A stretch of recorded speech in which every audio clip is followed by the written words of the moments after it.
Again, now you look at it for yourself. You see the little lonely Arab praying like your African ancestor. Your God is your queen, I said. Now, matter of fact, let me correct myself. That's not I said. That's Nephet. That's her sister. Because you see the temple on her head. You see the temple on her head. You understand what I'm saying? So in the ancient Nile Valley, and all of even Africa, it didn't change. When you go to West Africa, the same teachers in West Africa is the same teachers that was in the Nile. That's where our ancestors fled when the Nile was attacked. They fled south, they fled west, and they took a lot of the teachings with them. So you have to do a lot of comparative study with African cultures. And you will see, just like you see the you will see what they call the Akwiba dye. Akwiba dye. In Africa, you'll see a wooden head. The big head is one in here. In West Africa, you'll see the head, you see the eyes and the mouth, you'll see the breast, and you'll see it's just like an ankh. Represents the same thing. So you see, one side will be Aset, the other side will be Nephet or Nephthys. You see, this is where the lowly Arab, they wasn't praying, they didn't even have no damn deity. They don't even wear soap. Wash up and wear deodorant. You get next to them, and damn it, you think you was in a zoo. I'm just being honest with you. I got to be straight. If I didn't use that how I'm saying it, you wouldn't understand it. How the hell you built a pyramid, but you can't put on deodorant? You got to start with simple knowledge first. Now this is our queen right here, and they mad at this one. They mad at this one. This is our most Nefertari.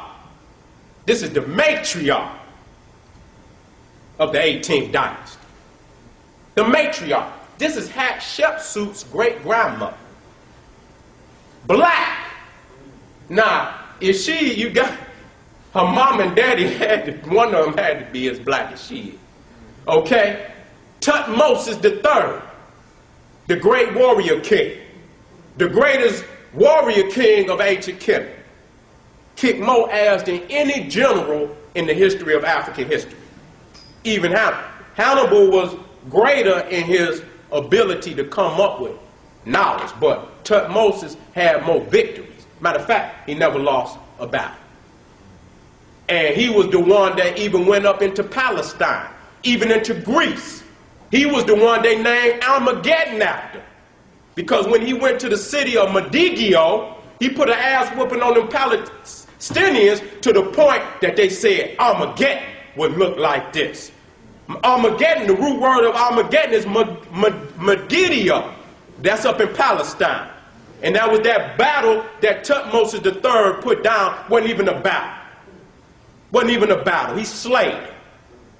And under his campaign, Egypt had its borders was at its greatest limit.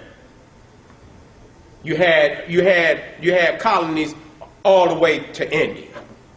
The Mediterranean world, the whole Mediterranean belonged to the Nile Valley on both sides. So that's why when you look at the earliest civilizations in Europe, Greece and Rome, they own the Mediterranean. It's not up in the north. Those were the crackers that came down and sacked Rome, what they call the Vandals. They sacked Rome because the Romans were so busy thinking that they couldn't be beat that they came down there and snuck up on them, and before they could even blink their eyes, they had burnt Rome to the ground. So this shows you right here the extent that Nubia was in the royalty of ancient Egypt. Even Nefertari, the second Nefertari, Ramesses II married, the great Ramesses, who was the son of Seti, who he taught, and Ramesses was the greatest king in ancient Egypt, period. He built more massive monuments than any king. Ramesses' monuments were so big that they had to build the museum right over where they found it. They couldn't even move his artifacts. Wherever they found it, they just left it where it was, and they built the museum right over the monument. This is the great queen, the great matriarch of the 18th dynasty. All the bloodline of the greatest dynasty in ancient Kemet that come from her. And this goes back to the Hebrew worship of the golden calf. Hathor, you see it right there. The black mother of creation. Sometimes you will see Heru and you will see Hathor, they interchange it. You will see that Hathor will become heaven also. Because she's a nourisher. You will see a lot of the deities will be up under her, drinking from her udder. Or whatever that's how it's pronounced. Right. Udder, is that right? Okay, thank you. And they'll be drinking. Symbolic that she's the great universal mother. Why have we forsaken her? That's why we die now. We done forsaken the deities that we created that invigorate us with the energy to create Egypt. And we forsake her.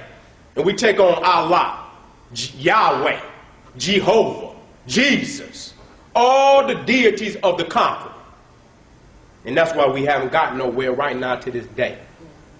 Now, I'll put this one together because they try to say, just like I just showed you the dark one, all the variations of colors you see right in this room was in ancient Egypt. I showed you a dark one, like my brother over here. Then you got a light-skinned one. I guess I'm the lightest one. You got brown skins. The same colors that you see right in this room was always in Africa before the cracker came. Then started with the mixture. I mean, you know, mixing with the so-called foreign races. You got what you call the Bushman. That's in Africa, some of the oldest people in Africa. The Khoi. And they not dark, they yellow. So we need to go back and revisit that site. So light-skinned Africans existed in ancient Egypt just as well as they exist today. So you see that right there, that's that queen right there. See the lips? Same lip. Only thing, she done fried her hair. But that's all right. They had hot combs in Egypt too. I ain't mad at that. But you know, our sisters are doing it for all the wrong reasons today. They ain't got that science. Now here you got the Peckerwood Jesus and Mary. Taken from here, raped it down, so that that shows you they didn't have no deities of their own. Because they wouldn't have had to take Heru and Seti and rape it down like that. If they had their own deities, why would they have done that? That shows you right there that the white man ain't original in doing shit. Ain't nothing original that he done right now, except that bestiality and homosexuality. That's the only thing that he can be accredited for in this world. And mass destruction. All the evil attributes that's on this planet today. So anytime you break something down from its originality, you reverse the properties. So that one right there ain't gonna do nothing for you. You look at that, you're gonna look at that, and if you pray to that, you'll never come up from under that cracker. If you worship the white man, you can never come in your heart and your mind to fight back. Because you'll say, oh, well, he was Jesus, so I'm gonna have a little mercy on him. You know, that's the Queen Mother Mary. I can't beat him into oblivion. So you got to destroy this and put this back up on the pedestal where it belongs. And if this is on the pedestal and you look out and see your woman in the position she is and your children being locked up, they want to lock our babies up at 8 years old. Damn, man, we got to draw the line somewhere. This shit is sad. They want to lock our babies up at 8 years old. And we let them. And we let them. How far we got to draw the line somewhere. We're going to have to raise this next generation to be nothing but warriors. We're going to have to produce at least 6, 7 generations that don't want to do nothing but war. That's the only way we're going to get free. If you got to wear Gucci and Louis Vuitton, and you got to have your fingernails done every week, and the brothers got to get a fresh pair of Timberland, $4,000 gators to go on their feet, Niggas walking around with minks in the summertime. You know what I'm saying? Got to go to the club and pop Moet, 3-4 bottles of Moet just to show off. See, this is where our mind is at today. Talk about that. This is where we at. We can't give it up. We so thoroughly entrenched in the cracker's ideologies and his philosophy and living like the Peckerwood, we can't see we supposed to be killing his ass.